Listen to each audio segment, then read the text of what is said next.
Good evening and welcome to News Channel 8. I'm Junior Garcia, and here are some of the stories we have for you tonight.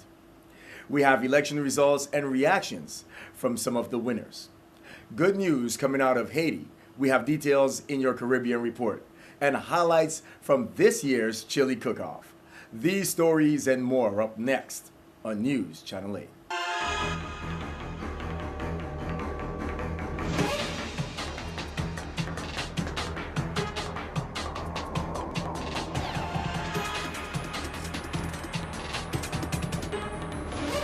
Channel 8 News is brought to you by R3D to help balance your quality of life, a blend of herbs and phytonutrients to help support joint health. Learn more at 1-800-655-6932. R3D.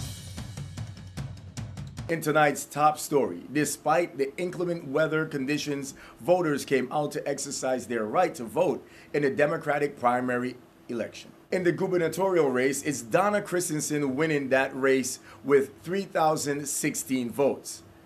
Adla Donastorg was second with 2,083 votes, and Gregory Francis was third with 1,064 votes. News Channel 8 cameras was able to catch up with Christensen at her headquarters Saturday night, just as they announced her victory. Oh, we're feeling wonderful and so thankful to the people of this territory for this great victory this evening. How are you all feeling?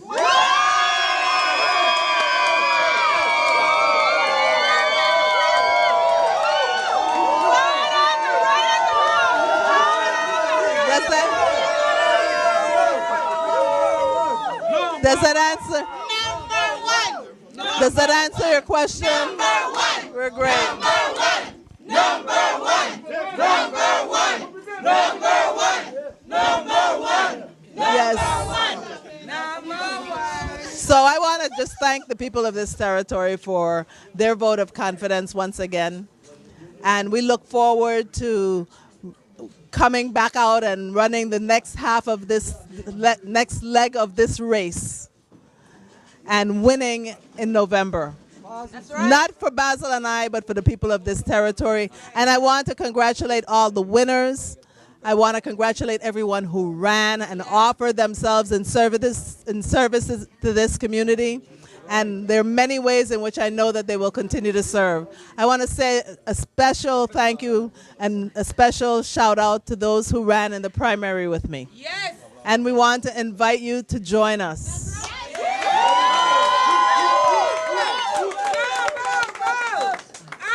What we need, what the people of this territory need is a democratic victory on November 4th. And if we all join together with the leadership that we have, we can do it. We can do it, and we can rebuild this community, rebuild this economy, fix our energy problems, the retiree system, and do all of the things that are challenging our people today, that are creating the hurt and the pain that we hear so much about as we travel around this territory. So please join us. We welcome you. We welcome all of your supporters. Want to congratulate the leadership that continues in this party. And we're looking forward to sitting down and working with you and doing a really strong, coordinated campaign, because we know that it is a Democratic Party that will bring this territory back to where it needs to be, and even better than it has ever been before.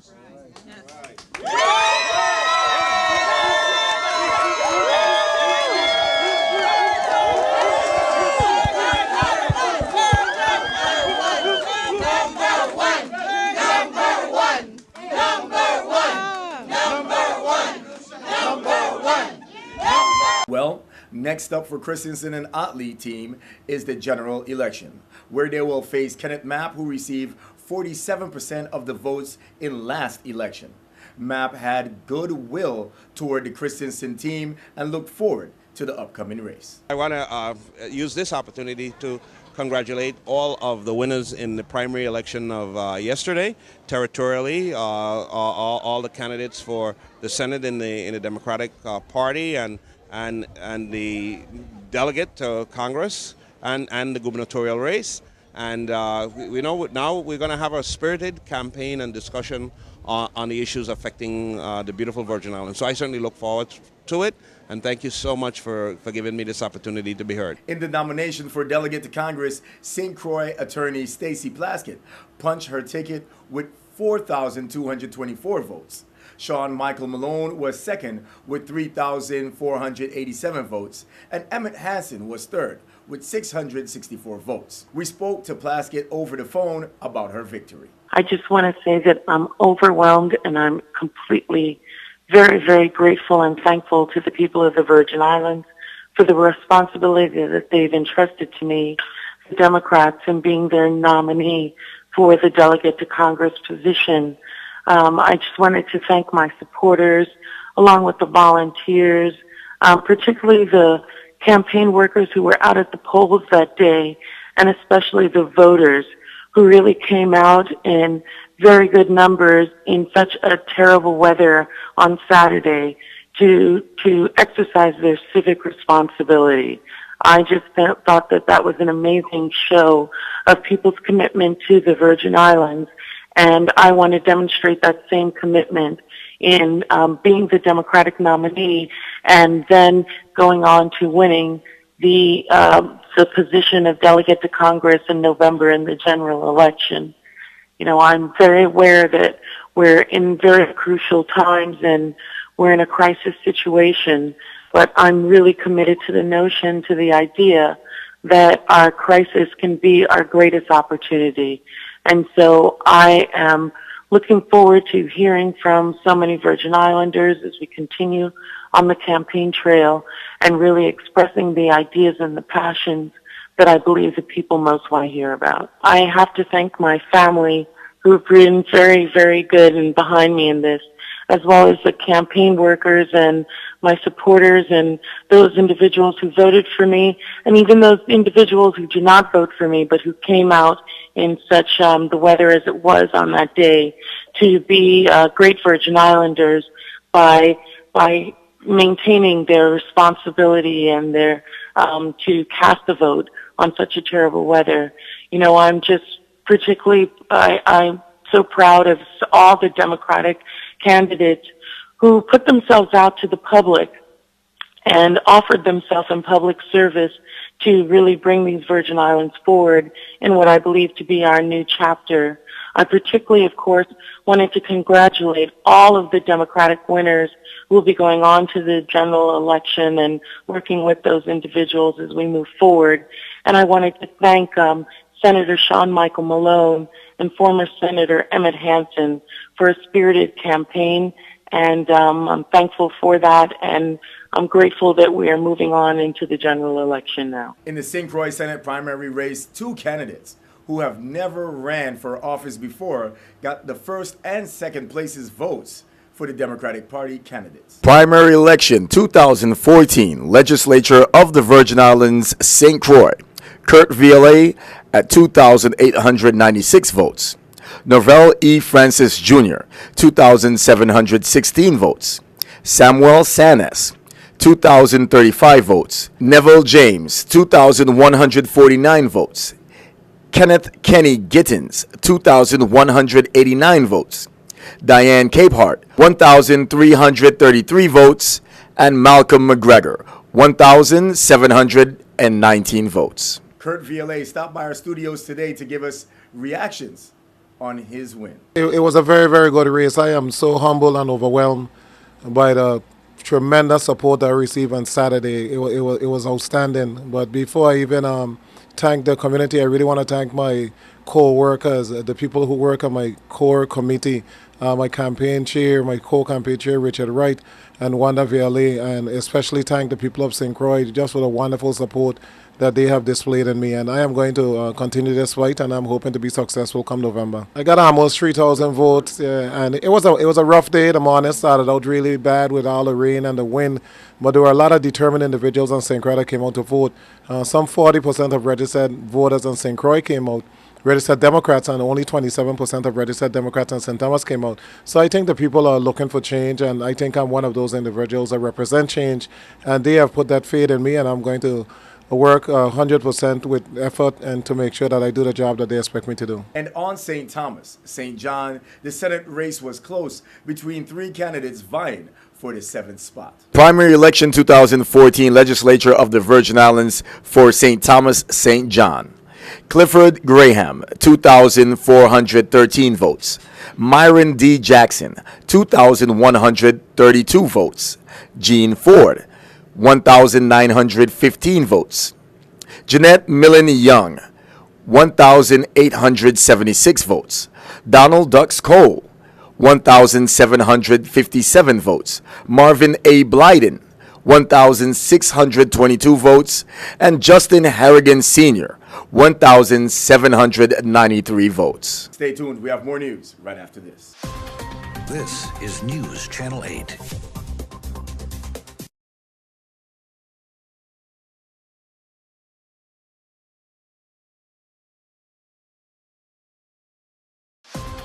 This is News Channel 8. And welcome back to News Channel 8. Here is Alexis Barnes with your nightly Caribbean report.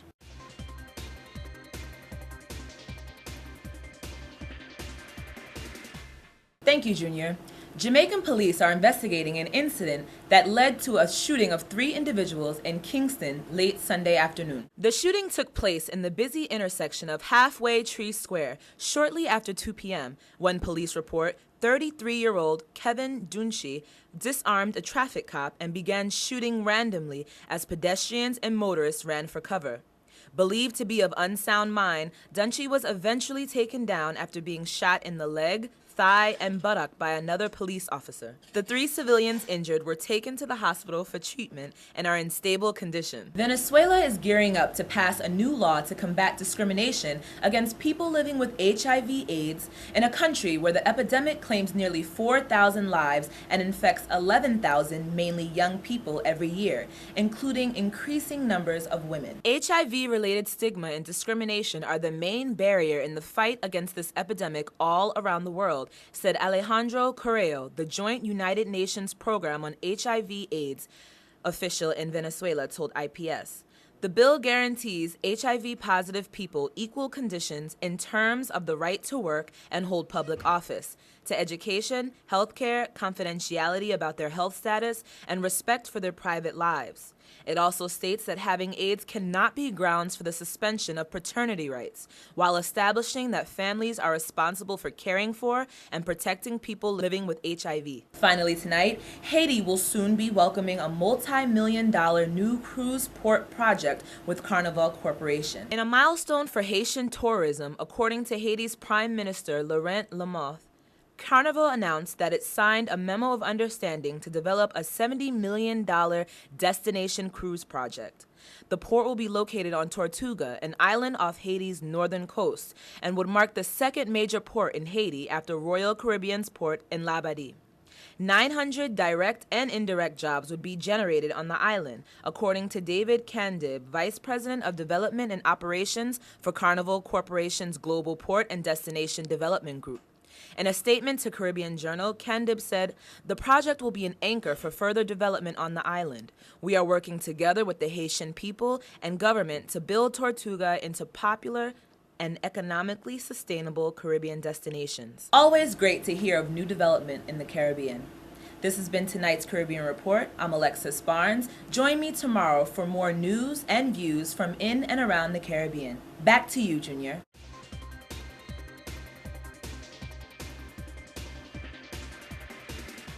No, thank you, Alexis. Stay with us. We have highlights from the Chili Cook-Off.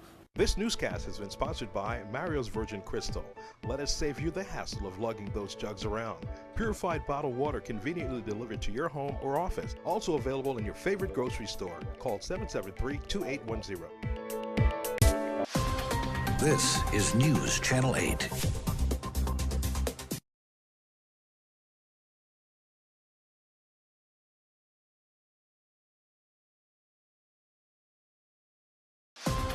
This is News Channel 8.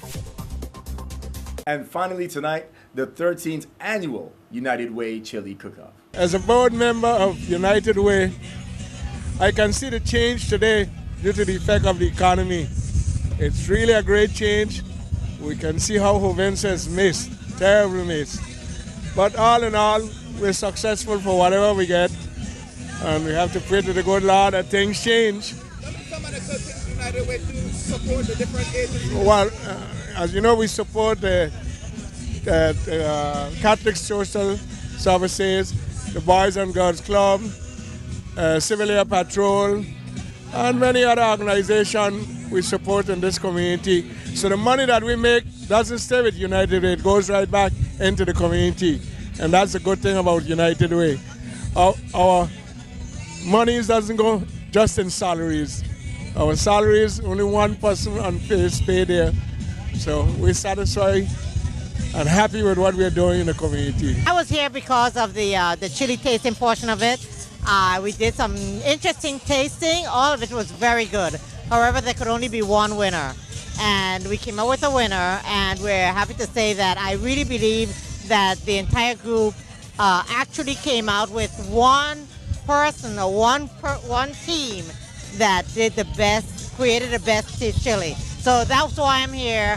I actually support United Way. I think it's a great community event to support our community. So therefore, I'm here as a result of this event. We started the first chili cook-off in 1992 and got them sanctioned by Cassie. United Way has taken it over after I left the island. She stayed and she has helped. I can't tell you how proud I am that it's become such a success, and it's gone for a great cause. And I work for Glacier's Premier Distributor, and we've been a proud sponsor and contributor to the United Way Chili Cook-Off. And I'm very proud to be here and be participating, and it's turning out to be a wonderful event, and so glad to see everybody out here. Looking forward to more people coming out. I cannot believe I missed it this year. That looks like some great chili. Well, don't go anywhere. We have your weather coming up next. Your weather coming up next.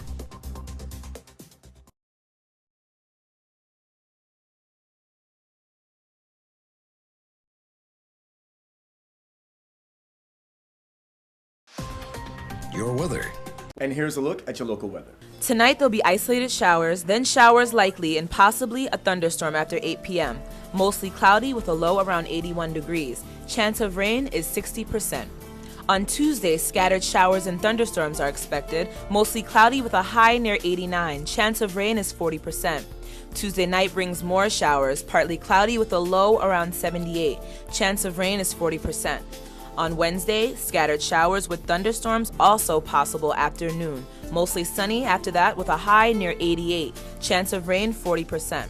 Wednesday night, partly cloudy with a low around 77 degrees. Chance of rain is only 20%. Thursday and Thursday night brings us more isolated showers, then mostly sunny with a high near 89 and a low around 78. On Friday, scattered showers and thunderstorms, then mostly sunny with a high near 88. Chance of rain is 40%. Friday night, scattered thunderstorms and showers, mostly cloudy with a low around 79 degrees. Chance of rain is at 50%. This is Alexis Barnes with your Channel 8 News Weather. Thank you very much for tuning in. That's all the news we have for this evening. If you're visiting and this is home, welcome back. And if you're just here as a visitor, welcome to the U.S. Virgin Islands. Do not forget to like us on Facebook at WSVI-CHA. And also follow us on Twitter at WSVI-TV News. And be sure to subscribe to Channel 8 on your YouTube at WSVI-TV News Channel 8. Watch us on your computer, plus use the free Dish Anywhere app to DVR us and see us anywhere in the world on your smartphone or tablet. I'm Junior Garcia, and World News is up next. Good night, Virgin Islands. Channel 8 News is brought to you by R3D to help balance your quality of life, a blend of herbs and phytonutrients to help support joint health. Learn more at 1-800-655-6932. R3D.